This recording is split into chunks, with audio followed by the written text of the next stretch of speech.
Հարգելի հեռուստադիտողներ, շարունակվում է նախընտրական քարոզարշավը, ինչպես գիտեք, հունիսի 7-ին կայանալիք համապետական ընտրությունների ժամանակ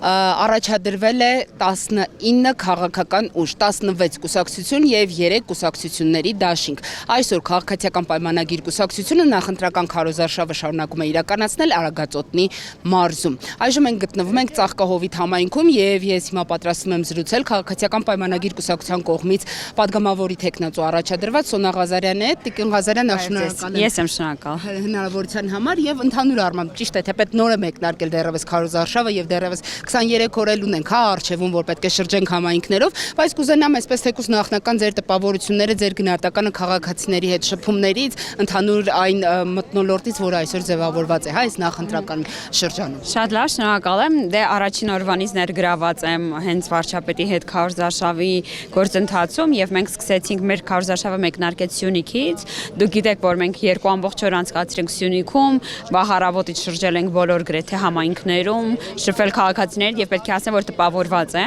Իհարկե նախորդ ամիս նույնպես հնարավորություն ունեի լինել Սյունիքում եւ պետք է ասեմ, որ ջերմությունը չի պակասել միանշանակ եւ կարող եմ ասել, որ այս մի ամիսների ընթացքում եւ որ ակտիվ գործում է առողջապահության ապահովագրությունը եւ որ խաղաղությունը ավելի եւ ավելի հաստատուն է դառնում, քաղաքացիները բավականին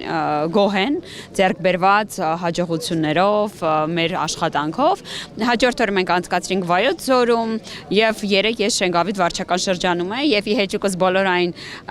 ուրեմն լուրերի իբր քաղաքացիական պայմանագիր կուսակցության դիրքերը լավ չեն մայրաքաղաքում, պետք է ասեմ, որ նման զգացողություն բացարձակ չեմ ունեցել։ Մենք ակտիվ շփվել ենք քաղաքացիների հետ, գիտեք, 3 վաղ առավոտից շրջում էինք Շենգավիթ վարչական շրջանում եւ իրականում բավականին դրական արձագանք ունեն քաղաքացիներից։ Տիկին Ղազարյան, տեսեք, երեք մենք էլ ներկայ էինք նաեւ Հայաստան դաշինքի նախընտրական քարոզարշավին, որտեղ Ռոբերտ Քոչարյանը մասնավորապես իր ելույթում մի քանի այսպիսի ուշագրավ շեշտադրումներ արեց, որոնք վերաբերել կցանկանայի, հա, ձեր արձագանքը լսել։ Նախ նա հայտարարում էր, որ պետք է քոչենք, թե քոչեցնենք որոշ ուժերին մեր երկրից, հավանաբար նկատի ունենալով իշխանությանը։ Դե գիտեք, Ռոբերտ Քոչյանը աչքի է ընկել ուրեմն միջև քոքը մաշեցնելու իր այսպես ուղերձով, բայց այն ինչ որ մենք տեսնում ենք այսօր, դա բացառապես Ռոբերտ Քոչյանի իր ուժի ուրեմն մաշեցման գործընթաց է եւ ես կարծում եմ նա ինքն էլ է արել արձանագրումը եւ իրականում ես կարծում եմ եւ գրեթե վստահ եմ, որ Ռոբերտ Քոչյանը այս բային լուծում է անցողիկ շեմը հաղթահարելու այս process-ը, այսինքն ըստ էության այս բային անդիմության մեջ ընդհանուր այս մրցակցությունը հետեւյալն է, ով կանցնի խորհրդարան եւ ինչ ասեմ, քոչեցնելու են իրենց մեր Հայաստանի Հանրապետության քաղաքացիները, ինչպես արել են այս վերջին շրջանում, եւ որ Ռոբերտ Քոչարյանը տարբեր արբանյակներով փորձել է փողոցային պայքար գեներացնել եւ չի կարողացել։ Այսինքն այն պահին, որ Ռոբերտ Քոչյանը ուներ 200,000 գրեթե ձայն, փողոցային պայքարները երբևէ չեն գերազանցել 30,000-ը, ինչը վկայություն է մի բանի մասին, որ ինքը միջև քոքը ինքն իրեն է մաշեցնել, փորձելով ինչ որ վնաս հասցնել մեզ։ Տիկին Ղազարյան, տեսեք, նա նաեւ խոսում էր Հայաստանի տնտեսական վիճակի մասին, խոսում էր նաեւ Հայաստանի արտաքին պարտքի մասին, մասնավորապես նշելով, որ 8 տարվա ընթացքում այս իշխանությունը, այսինքն ձեր կառավարությունը 8 միլիարդով ավելացրել է արտաքին պարտքը, մինչդեռ, ինչպես ինքն է նաև նշում, իր կառավարման տարիներին չի եղել մի ինչ-որ դեպք, որ մենք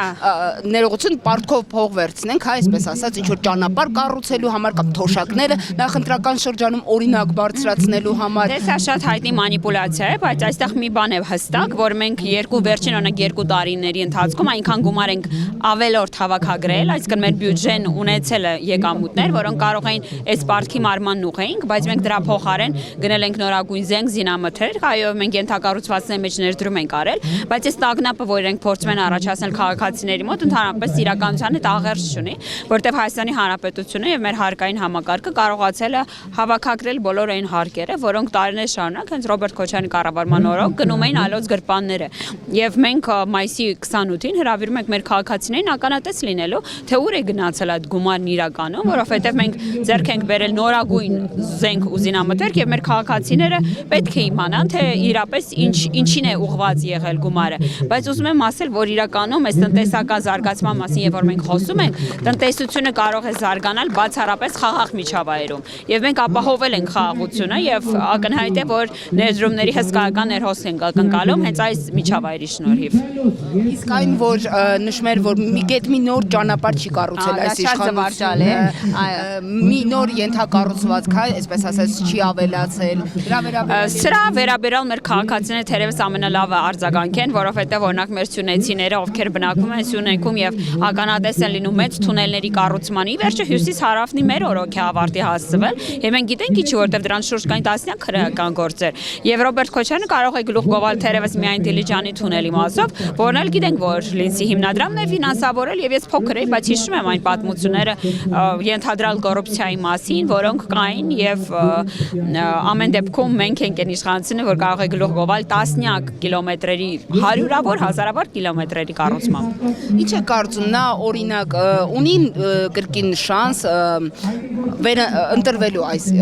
Դե գիտեք, ես կարծում եմ Ռոբերտ Քոչարյանի այս ակտիվությունը, փոդքասթ, փողոցային հավաքներ, մարդկանց դուրս գալը վկայություն է մի բանի մասին, որ ինքը իրապես տեսել է իրական հարցումները եւ գիտի, որ իր հնարավոր տոկոսները դրանք 1-2% են, այսինքն սա վկայություն է առայն, որ Ռոբերտ Քոչարյանը իրական հարցումներին տեսնում է եւ թերևս իր կուսակցականներ գալիս են խորհրդարան մեծ խոսում են մեծ տոկոսների մասին, բայց այս բանը Ռոբերտ Քոչարյանը ուղղակի լուծում է խորհրդարանում հայտնվելու հարցը եւ ես վստահ եմ, որ նա չի հաջողելու։ Իսկ Ռուսաստանից ստացվող աջակցությունը սատարումը, հա, նաև այս ուժին դուք ինչպես եք գնահատում, արդյոք նրանց, այսպես ասեմ, նաև օժանդակությամբ, որի մասին բազում տեղեկություններ կան, հա, նաև չի կարողանալու փորձել նաև, այսպես ասած, հետընտրական ինչ-որ իրավիճակներ։ Ես գիտեք, կարծում եմ, որ հայ ժողովուրդը բավարար իմաստուն է չտրվել սադրանքների եւ իրականում մեր հարցումները եւ տարբեր միջազգային հարցումներ էլ կան, որոնք պնդում են, որ քաղաքացին իր սահմանադրական իրավունքը իշխանություն ձևավորելու պատկերացնում է բացառապես սահմանադրական ձևով, այսինքն գնալով եւ քվեն տալով մեզ կամ որևէ քաղաքական ուժի, այսինքն ինքը փողոցային պայքարին այլևս չի հավատում, որովհետեւ հեղափոխության թերևս ամենամեծ ձեռքբերումը դա